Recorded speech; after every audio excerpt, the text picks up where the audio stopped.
Welcome to Geraldine Bernales YouTube channel. I'm your little girl vlogger inspiring in Bohol. We have travels, tutorials, and more vlogs. Always remember to subscribe. Magandang araw po sa ating lahat. Narito po tayo ulit nagsama-sama para po sa ating panibagong vlog. At ang vlog po natin ngayon ay tungkol po sa pusa namin na nasugatan. Ayan, pansin nyo naman po sa pinapakita ko sa inyo ngayon.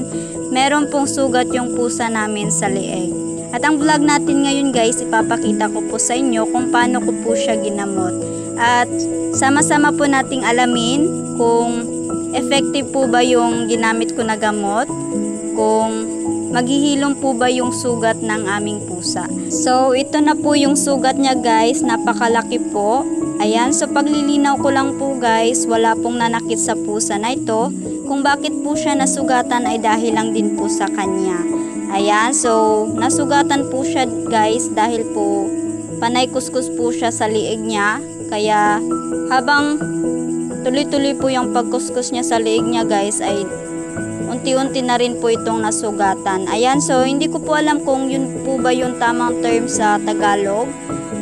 Kung sa Bisaya po guys ay pagkamot. Ayan, so kinakamot niya po yung lieg niya guys. So yun po yung Bisaya niya.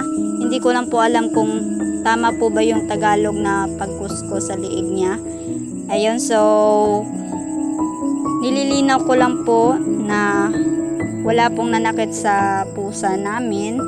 Ayan, so mahal na mahal ko po yung mga pusang ito.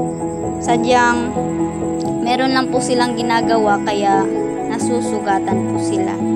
Ayan, so sa puntong ito guys, ginagawan ko po ng paraan na magamot po siya base po sa nalalaman ko na way ng paggamot guys. So hindi ko po alam guys kung epekto po ba yung ginawa kong proseso sa paggagamot. Sana po guys ay umepekto po yung gamot na ginamit ko para maghilom na rin po yung sugat niya. So ito po yung nilagay ko guys. So naipakita ko na po sa inyo kanina kung ano po yan.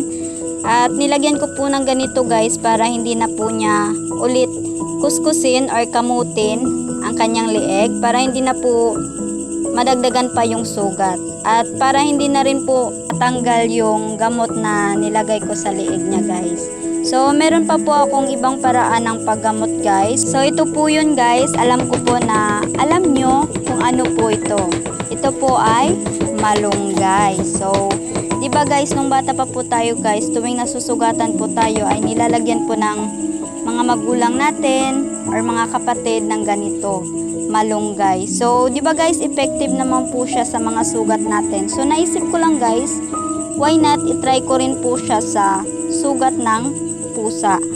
Ayan, so, kaya ngayon guys, itatry ko po na gamitin gamot ito sa sugat ng aking pusa. So, kunin muna po natin tong mga stem niya. Ayan, para hindi po masaktan yung pusa natin. Ayan, so ito na po yun guys. So ngayon ilalagay na po natin sa sugat niya. Ayan, so ito na po. Dahan-dahan po natin ilagay sa leeg niya. Ayan. So yun guys, hindi ko rin po matiyak guys kung effective po ba yung paraan ko ng paggagamot gamit yung malunggay, pero sana ay maging effective po siya para maghilom na po yung sugat ng pusang ito. Ayan, so gustong gusto ko po talaga na walang sugat yung mga pusa ko. Ayan, so tuwing nakikita ko po silang may sugat guys, agad-agad ko pong ginagawa ng paraan para magamot po sila. Ayan, so hindi naman po ako expert sa paggagamot, pero ina-apply ko lang po kung ano pong alam ko na makakatulong sa kanila. Ayan, so sama-sama po nating saksihan guys kung magiging effective po ba yung paraan ko ng paggagamot ngayon. Ayan, so lagyan po natin ulit ng mask guys para hindi po mahulog yung malunggay. Ayan, so itali lang muna po natin. So paglilinaw ko lang po guys, hindi ko naman po hinigpitan yung tali guys. Makakahinga pa rin naman po siya. Ayan, so hindi po yan mahigpit guys. Ayun, so ito na guys. Nagamot ko na po siya. Ayan.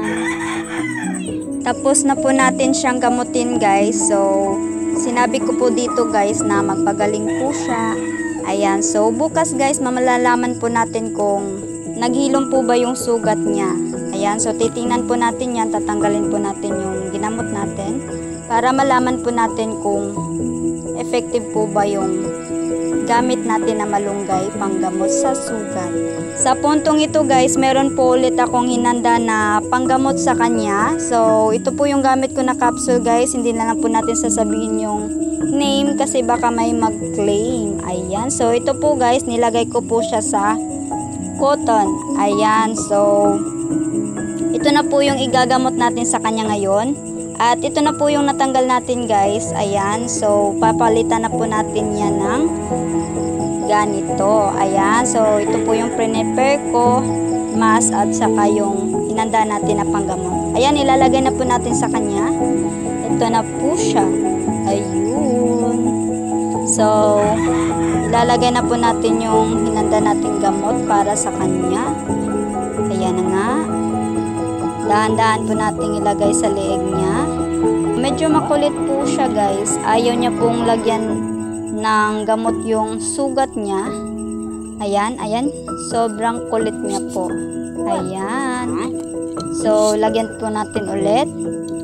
Ayan, so lagyan po natin ng ganito guys para hindi po matanggal yung nilagay natin na gamot sa leeg niya.